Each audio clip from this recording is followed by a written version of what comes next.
Hello, everyone. Welcome to another session of Active Imagination by the great genius Carl Gustav Jung, where we're going to practice active imagination, and that's done by, let me get what I call my magic pen out.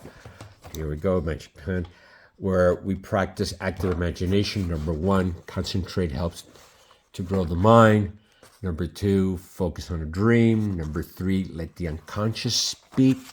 Number four, generate an artifact on paper. I was looking at my camera, analyze the message.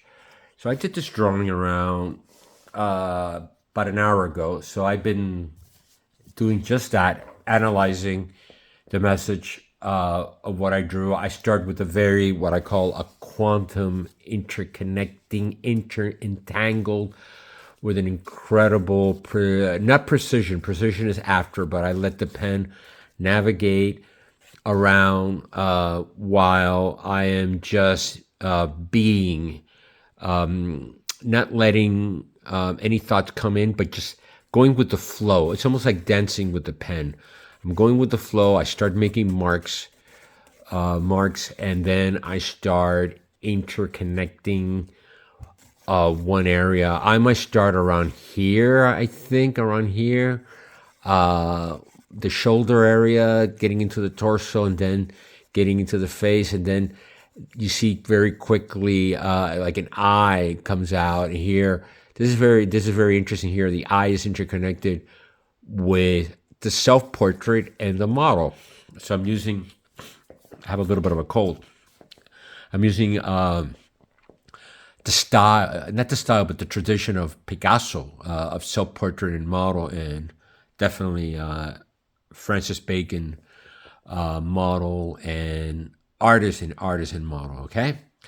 Trying to find the relationship between the model. It could be male and female, it could be male and male, it could be female and female, it doesn't matter the gender, but there's always the anima, the animus. We all have female energies and male energies.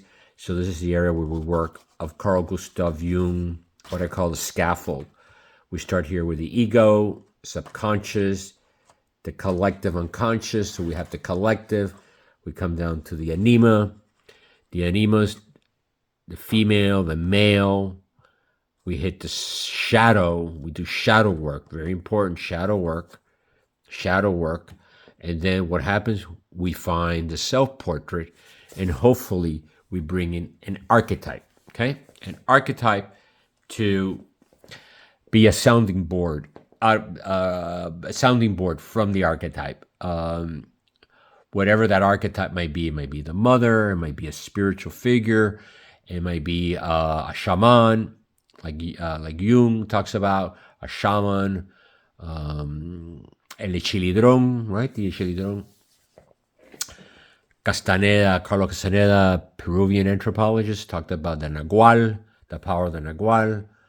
I use my own archetypes and symbols to be able to define my placement on the three-dimensional world. Here, the model is connecting with the left eye, right? Left eye, and connecting with my left eye. And it's interesting. This is a very special lady in my life, and she's also a psychologist.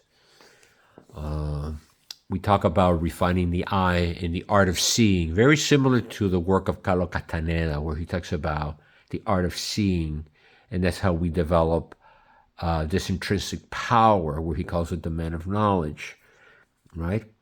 And we become aware of the environment, right? We become aware of the playground. We get to play. But most important, we get to define what we're seeing through refining the eye. The mother with the child.